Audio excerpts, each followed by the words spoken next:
Jóvenes, se ve la pantalla, ¿no? ¿Se escucha, jóvenes? Sí. Sí, ¿Alguien doctor, está se ve. listo? Se Empezamos, escucha, jóvenes. doctor. Muy bien, apaguen sus micrófonos, empezamos la teórica.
Doctor,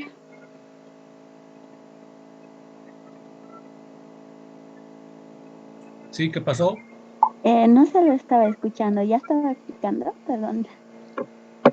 ¿No se escucha, jóvenes, la presentación? ¿Se escucha ¿Usted o no? estaba hablando, doctor? ¿Cómo? ¿Usted estaba hablando?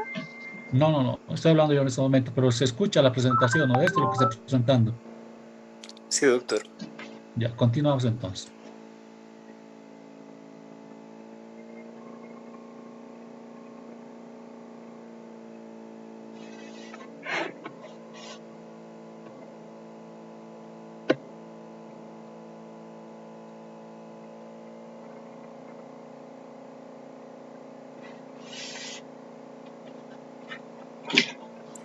Perdón, doctor, creo que hay una confusión. No se escucha el audio del video, solamente se le escucha cuando usted está hablando, doctor.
Buenas tardes, jóvenes. Vamos a comenzar la clase teórica que corresponde a la PES.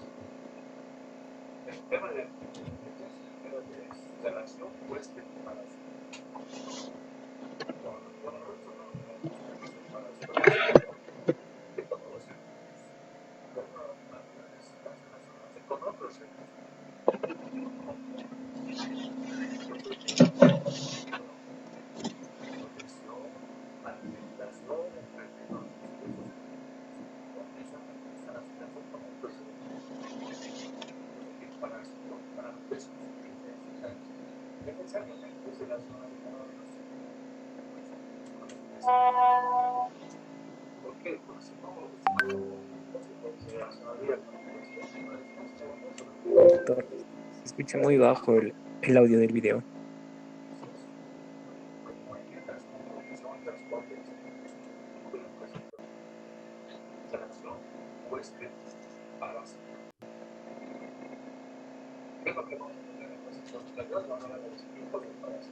Doctor, disculpe, está tapando el micrófono.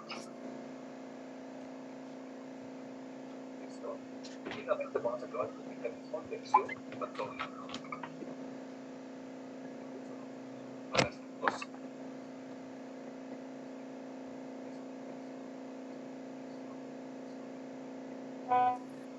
Doctor, no se escucha. No, la etimología de esta palabra.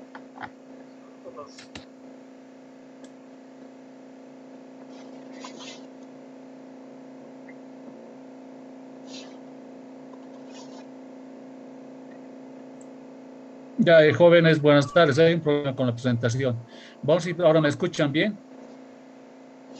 Ahora sí, doctor. Ya, vamos a empezar con la teórica. Pues el tema de hoy día es el tema de relación huésped-parásito. ¿Está bien? Es el tema de hoy día. Y como hemos dicho, voy a ir avanzando. Lo que teníamos es una grabación, pero lamentablemente no tengo en este momento la presentación, pero en base a esto lo vamos a desarrollar la clase teórica. El tema de hoy es relación huésped-parásito. ¿Está bien? Ese es nuestro tema de hoy día. Y cuando avanzamos nosotros,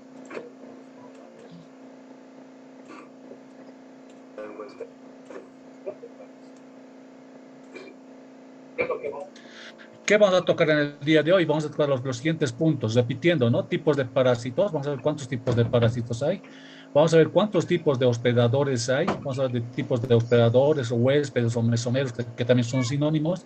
Vamos a hablar de los tipos de ciclos biológicos que realizan los parásitos. Vamos a hablar cuáles son las vías de infección y cuáles son los mecanismos de infección. Y finalmente vamos a acabar con acciones patógenas de los parásitos. Ese es nuestro tema de hoy día. ¿Está bien? Como decíamos, para entender para entrar un poquito en tema, tenemos que saber primero definir qué entendemos por parásito, ¿no? Tenemos que entender qué entendemos por parásito. Entonces, vamos a ver aquí, por ejemplo, es parásito, o sea, tenemos que ver la definición de parásito. ¿Cuál es nuestra definición? Y como les digo muchas veces, para tener una definición de algo, necesariamente recurrimos, ¿no?, a la etimología de esta palabra. Si yo recurro a la etimología de parásito, dice que deriva de dos voces griegas, ¿no? Uno de para, que significa lado, y de cito, que significa alimentarse. Entonces, yo tomando como base estas dos, la etimología de la palabra de parásito, yo tranquilamente saco una definición, ¿no? Entonces, como tomando como base estas dos palabras griegas, yo puedo definirlo de la siguiente manera, ¿no? Puedo decir que el parásito es un ser vivo que se alimenta junto o al lado del otro. O puedo decir, ¿no?, ser que come al lado del otro. Entonces, pero si ustedes leen, esta definición no es muy completa, no es muy clara. Y muchas veces nosotros podemos ampliar una definición. Podemos recurrir, no sé, al diccionario médico, a los textos, etcétera, y complementar nuestra definición para que sea un poquito más concreta, más claro, o sea, que describa todas las características de un parásito. ¿Cómo lo puedo definir yo a parásito? ¿Cuál sería mi definición de parásito? Aquí les voy a mostrar. Aquí, por ejemplo, esta es mi definición de parásito. ¿Cómo lo defino yo a parásito? De la siguiente manera. Digo que parásito es aquel ser vivo, ¿ya? Puede ser animal o vegetal, indiferentemente. Es aquel ser vivo que puede vivir de manera temporal o permanente en otro ser vivo de una organización mucho más desarrollada. ¿Está bien? Ese es un parásito. Además de vivir en otro ser vivo, este parásito obtiene beneficios. ¿Está bien? Obtiene beneficios. Aquí he puesto algunos ejemplos, he puesto alimentación, protección, transporte, etcétera, pero obtiene beneficios. Este es el vivo en el cual se aloja, lo denominan huésped, hospedero o mesonero, ¿no? Son sinónimos. Y este paraíso tiene una relación estrecha con este huésped, ¿ya? Al cual le puede producir daños, sí, le puede producir daños. Daños leves, moderados, graves. Incluso el parásito puede producir la muerte del huésped. Entonces, es una definición que de alguna manera nos da ya un concepto más claro de lo que es un parásito. ¿Está bien? Lo hemos complementado a lo que hemos visto al principio, recurriendo a la etimología. Vamos avanzando.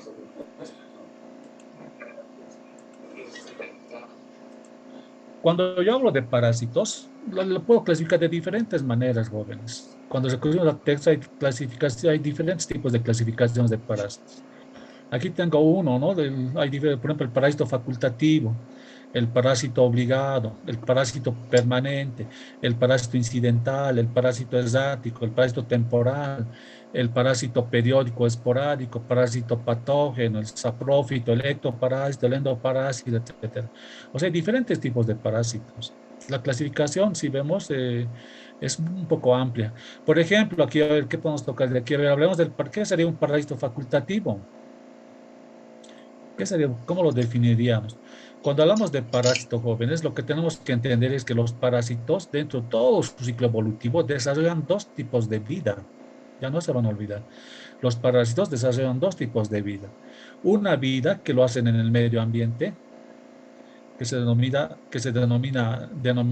de vida libre, y otro que lo desarrolla en el huésped, que se denomina vida parasitaria. O sea, el parásito desarrolla dos tipos de vida, una vida libre y una vida parasitaria.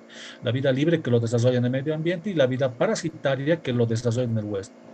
Cuando yo digo parásito facultativo, es aquel parásito que cuando está desarrollando una vida libre, o sea, en el medio ambiente, está viviendo en la tierra, en el medio ambiente, y cuando en este medio ambiente ve que su supervivencia o su subsistencia está en peligro, sabe que está en peligro, entonces, ¿qué hace este parásito?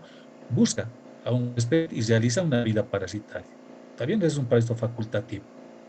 Entonces, el parásito facultativo es el parásito que puede desarrollar una vida libre en el medio ambiente y cuando ve que está en peligro su subsistencia, realiza una vida parasitaria, que significa que invade a un huésped. Entonces, hay diferentes tipos de parásitos. ¿Está bien? ¿Cuál podemos abrir? Puede haber otro ejemplo de estos ejemplos que tenemos aquí. El parásito errático, por ejemplo. ¿Qué es el parásito errático? Su nombre lo dice, ¿no? Por ejemplo, hablaremos del Ascaris lumbricoides. El Ascaris lumbricoides tiene como hábitat el intestino delgado, la parte alta del intestino delgado. Ese es su hábitat.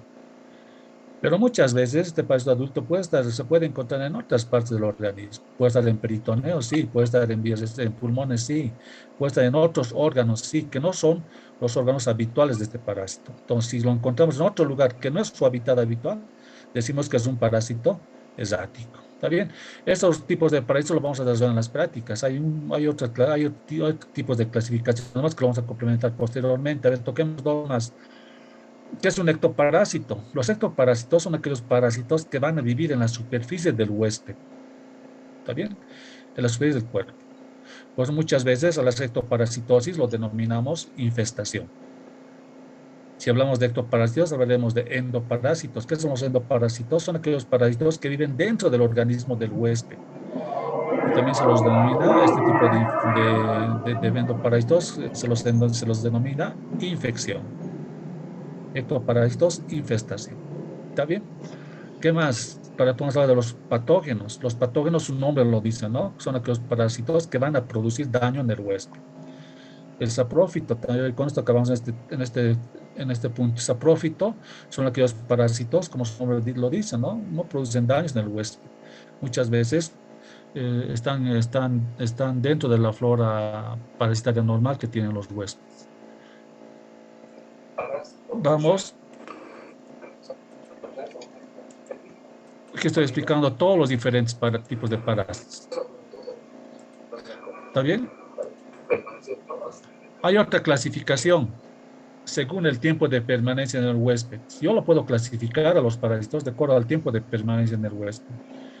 Y hay dos tipos de grupos, ¿no? Los parásitos permanentes y los parásitos temporales. Aquí lo dice, ¿qué es un parásito permanente? El nombre lo dice, ¿no? Ya lo hemos repetido anteriormente.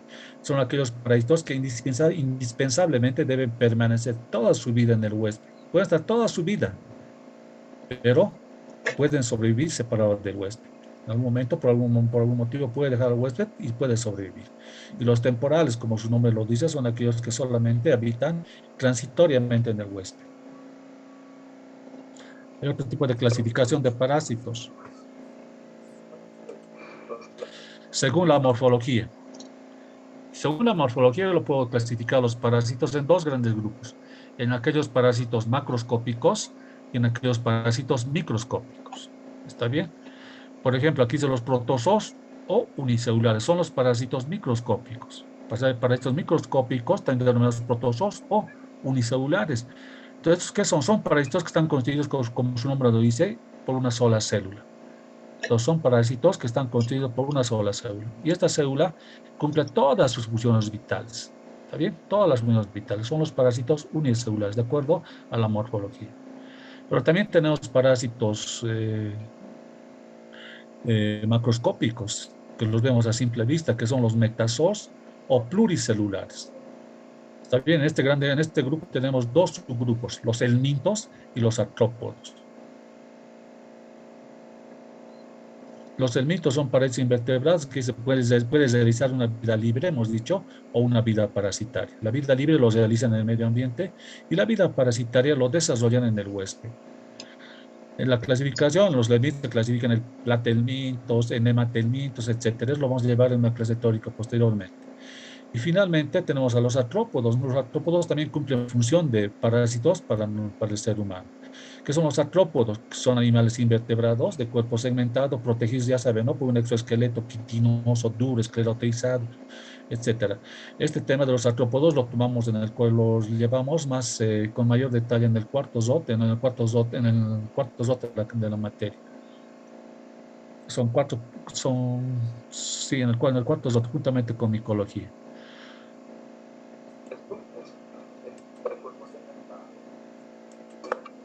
Podemos también clasificarlos de acuerdo a su localización, ¿no?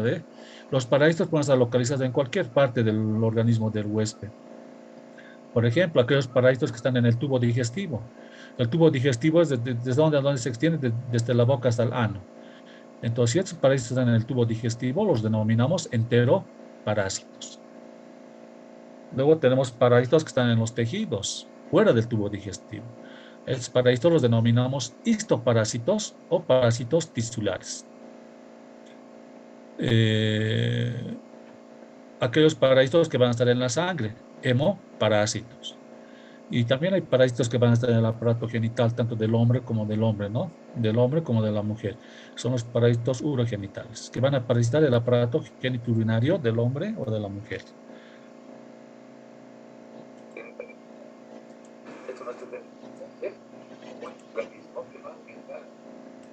Ya. Hablaremos un poquito del huésped. La anterior semana en mi grupo alguien ha dicho que huésped tal vez no es la palabra correcta. Y sí, a veces tienes razón. Habría que eso en la práctica lo van a analizar. Pues el huésped tiene otros sinónimos, otros nombres. Se lo denomina hospedero, también se lo denomina mesonero. Entonces tenemos que entender qué entendemos por hospedero o mesonero o huésped. Es aquel ser vivo, aquel organismo, ser vivo, que va a albergar, a otro ser vivo, que es el parásito. ¿Está bien? Puede ser en su forma adulta, en su forma larvaria, en cualquier forma evolutiva del parásito. El huésped es aquel ser vivo que va a albergar a otro organismo, que es el parásito. Hemos dicho que puede ser de manera temporal o permanente, y al cual nosotros, o sea, el huésped, le otorga beneficios al parásito. Ese es el huésped hospedero mesonero. Entonces yo digo que el huésped hospedero mesonero es aquel ser vivo que va a albergar a otro ser vivo denominado parásito. ¿Ya? De manera temporal o permanente, y al cual le otorgamos nosotros algún tipo de beneficio. Puede ser protección, alimentación, transporte, etc. Cuando nosotros hablamos de huéspedes jóvenes, generalmente hay dos, los más importantes: el huésped definitivo y el huésped intermediario. Huésped definitivo y huésped intermediario. Tenemos que saberlo definir bien esos tipos de huéspedes, porque a medida que vayamos avanzando en las prácticas, diferentes tipos de parásitos, ya tenemos que saber nosotros definir qué tipo de huésped está interviniendo en esa parasitosis. Entonces no se olviden, hay dos tipos de huéspedes: huésped definitivo y huésped intermediario. ¿Cómo lo defino yo al huésped definitivo? Vamos a una definición de huésped definitivo y una definición de huésped intermediario. Huésped definitivo, decimos, es aquel ser vivo, ¿está bien? Es aquel ser vivo que alberga a la forma adulta de un parásito, o el parásito se reproduce sexualmente, ¿está bien? Ese es un huésped definitivo para mí.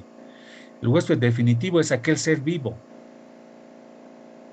que alberga la forma adulta de un parásito, o el parásito se reproduce sexualmente. En cambio, huésped intermediario es aquel ser vivo que alberga al parásito en su forma larvaria, o el parásito se reproduce sexualmente. Vamos a repasar aquí algunas imágenes que tenemos. Este es el ciclo biológico de un parásito. Como ustedes saben, el mejor amigo del hombre es el perrito, ¿no ve? En este caso, en los perritos hay un parásito que es bien frecuente, ¿no? De escuchar, ¿no? La técnica del perro, dicen, ¿no? Es el Echinococcus granuloso. Si ustedes ven en la imagen, hay un ciclo biológico del Echinococcus granulosus. En la parte de arriba está el perrito y en la parte de abajo están los animales herbívoros, en este caso la ovejita, que están dentro del ciclo evolutivo de este parásito. Si ustedes ven, el número 1 es el parásito adulto, Echinococcus granulosus. El Echinococcus granulosus en el número 2 pone el huevo. El número 3, este huevo da origen, ingresa en el herbívoro, en este caso en la ovejita, y dentro de la ovejita da origen a su forma larvaria, que es el número 4, que sería la forma larvaria del Echinococcus granulosus, que es la hidátida o quistidátida. ¿Está bien? Este parásito, para definir huésped definitivo y huésped intermediario, presenta dos formas evolutivas especialmente. El parásito adulto, que es el 1, el Echinococcus granulosus, y su forma larvaria, que está en el número 4, que es la hidátida o quistidátida. Está bien. Listo. Este parásito adulto, su hábitat, o sea, donde vive, va a ser el intestino delgado del perrito, o de los cánidos, ¿no? De los zorros, lobos, chacales, etc. Y en este caso estaría el perrito. Ese es su hábitat. ¿Está bien? En cambio, la forma larvaria, que es aquí el número 4, que es la hidátido quistidatídico, se va a encontrar en los tejidos de los animales herbívoros. En este caso, el perro llega a ser un huésped definitivo. ¿Por qué? Porque debemos definir huésped definitivo. Huésped definitivo es aquel ser vivo que alberga la forma adulta de un parásito. Y la oveja llega a cumplir la función de huésped intermediario. ¿Por qué? Porque alberga la forma larvaria, que es el quistidatídico o la hidátide, que está aquí en el número 4, es la forma evolutiva que va a estar en este caso en esta ovejita. Entonces la ovejita llega a ser huésped intermediario. Definición de huésped intermediario es aquel ser vivo que alberga la forma larvaria de un parásito. ¿Está bien? Vamos a continuar con lo lógico. Habíamos dicho también, jóvenes, que huésped definitivo es aquel ser vivo que alberga la forma adulta de un parásito o el parásito se reproduce sexualmente. Y habíamos dicho que también que huésped intermediario es aquel ser vivo que alberga la forma larvaria de un parásito o el parásito se reproduce asexualmente. En esta imagen que ustedes tienen, los parásitos tienen dos tipos de reproducción, una reproducción asexual y una reproducción sexual. Si en el huésped el parásito se reproduce asexualmente, entonces ese huésped va a ser huésped intermediario. Si el parásito se reproduce por reproducción sexual en el huésped, ese huésped va a llegar a ser un huésped definitivo. ¿Está bien? Aquí hay modalidades de reproducción, son ejemplos que vamos a tocarlos cuando nos toca específicamente los parásitos que tienen este tipo de reproducción. Entonces, no se olviden, jóvenes, repitiendo, huésped definitivo es aquel ser vivo que alberga la forma adulta de un parásito o el parásito se reproduce sexualmente. Huésped intermediario es aquel ser vivo que alberga la forma larvaria de un parásito o el parásito se reproduce asexualmente.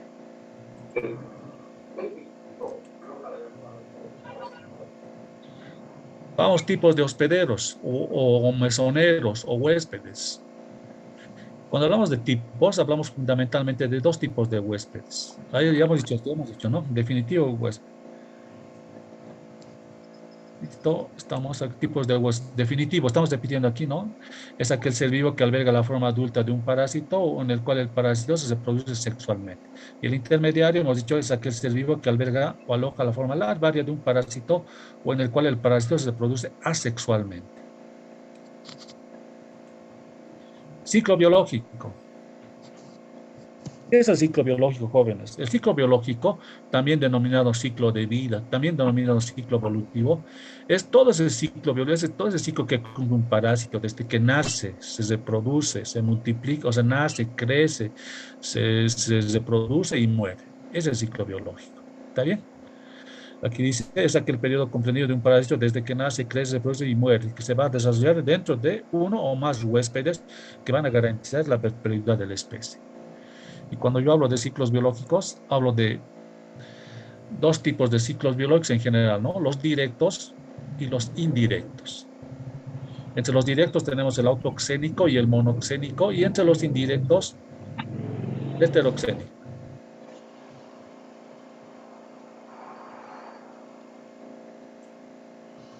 Hola, jóvenes.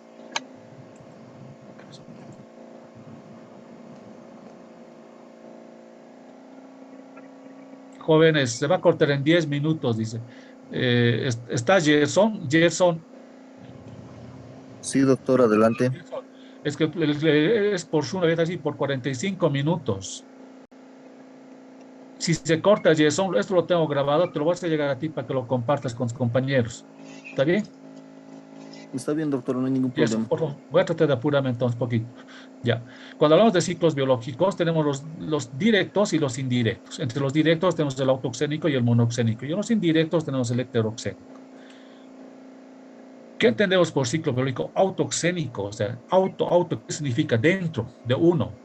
El ciclo biológico autoxénico es aquel ciclo biológico en el cual el parásito lo desarrolla dentro de un huésped sin necesidad de salir de este huésped. Hay parásitos que desarrollan todo su ciclo evolutivo dentro de un solo huésped, ¿entienden? No sale al medio exterior, dentro. Desarrollan todo su ciclo evolutivo. Ese ciclo biológico lo denominamos ciclo biológico autoxénico. El ciclo biológico monoxénico. Un ratito.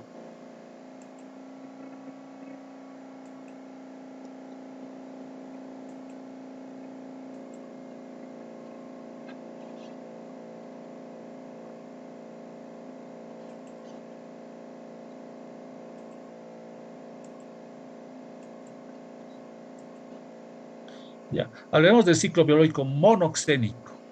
El ciclo biológico monoxénico es aquel ciclo biológico que se desarrolla en uno o más huéspedes, pero de la misma especie. ¿Está bien? Hay parásitos que utilizan uno o más huéspedes, pero de la misma especie. Muchas veces, por ejemplo, aquí tengo el ejemplo de la Trichomona vaginalis, ¿no? Este parásito, generalmente digo que está en la mujer, puede ser todo ciclo evolutivo en la mujer, saliendo pero del organismo. Sale, pero vuelve a infectar a la señora. Pero muchas veces puede infectar a otra persona, a un varón, o el varón puede infectar a la mujer. Entonces es un ciclo biológico monoxénico. Se refiere a que se desarrolla en uno o más huéspedes, pero de la misma especie. ¿Está bien? De la misma especie. El autoxénico era dentro de un solo huésped sin salir de él. En cambio, el monoxénico puede ser en uno o más huéspedes, pero de la misma especie.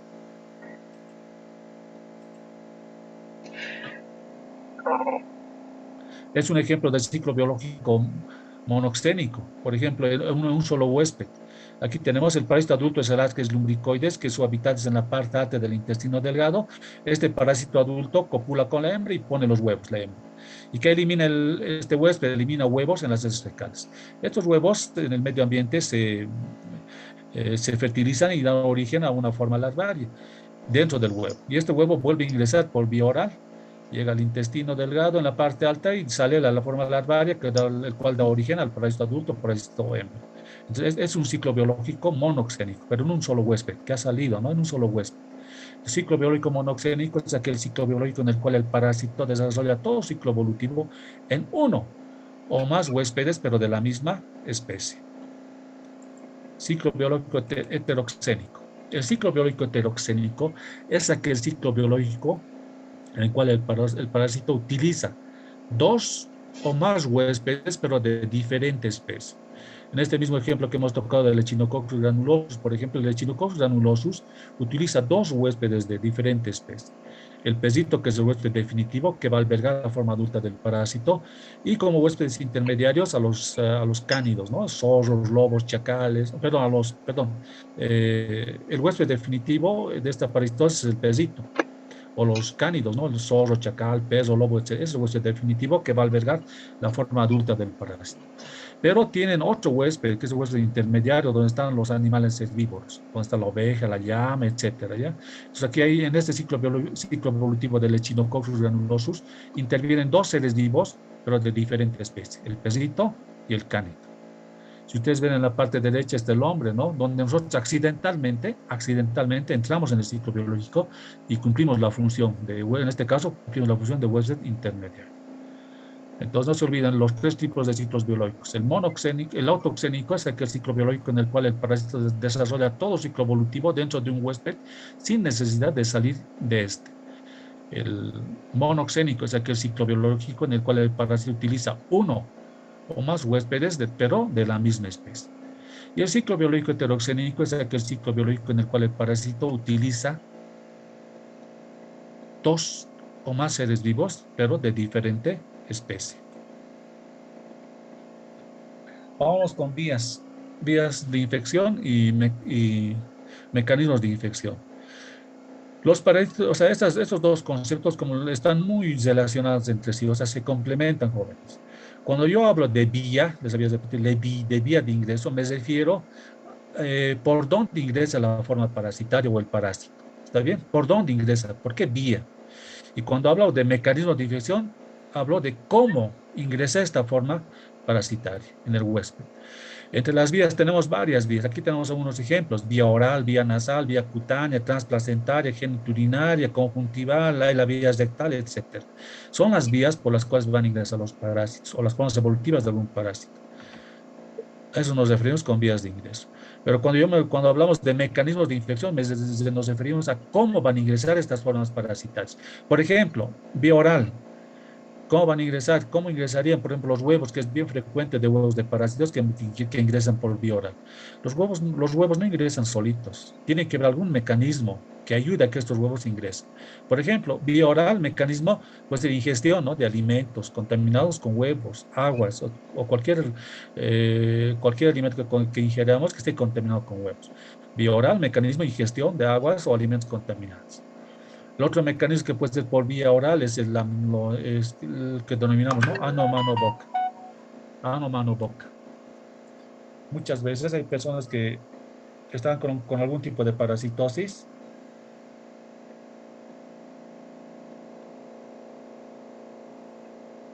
Perdón, un momentito.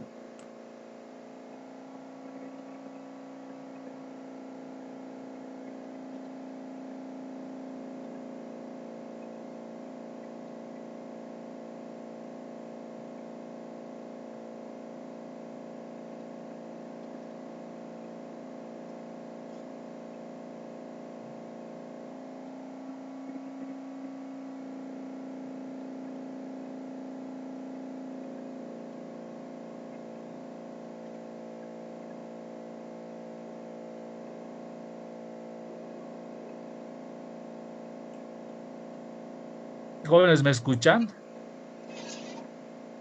Sí, doctor. Sí, doctor. ¿No está bajo? ¿No está bajo el audio? ¿Por qué aumentó al máximo? ¿Se escuchan los jóvenes? Se escucha bien, doctor. Ya. Entonces, tocaremos de aquí unos dos más para no retrasar mucho. Hay la vía nasal, o sea, por la nariz, o sea, la vía nasal, pueden ingresar algunas formas parasitarias. Sí. ¿Y cuál es el mecanismo? ¿Cómo? A través de la inhalación. Como por ejemplo, cuando nos toque hablar de enteroides vermicularis, cuando hablemos de este parásito, los huevitos de este parásito pueden mantenerse flotando en el medio ambiente por varios minutos. Es bien bonito este tema. O sea, y este parásito puede ingresar por vía oral, por vía nasal. ¿Cuál es el mecanismo? Inhalación. Con nosotros podemos estar inhalando el aire y al mismo tiempo en la inhalación introduciendo los huevitos, en este caso de este parásito. Entonces, vía nasal, el mecanismo es inhalación, en este caso, si hablamos específicamente de la enteroides vermicularis, inhalación de huevos de enteroides vermicularis. ¿Está bien? Hablemos un poquito más, hablemos de vía geniturinaria, ¿sí? ¿Puede ingresar parásitos por vía geniturinaria? Sí. ¿Cuál sería el mecanismo? El más común, contacto sexual. Hay otros mecanismos de infección, hay otros dependiendo del parásito.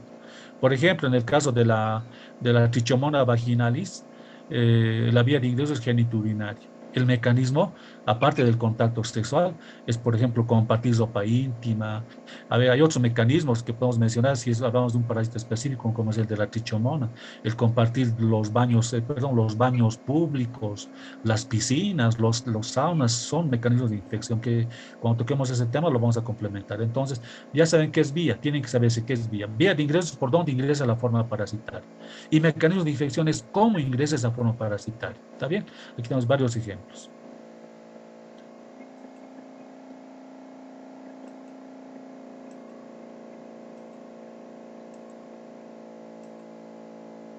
Con esto vamos a acabar. Cuando hablamos de la acción patógena, como su nombre dice, acción patógena, o sea, los parásitos van a producir daño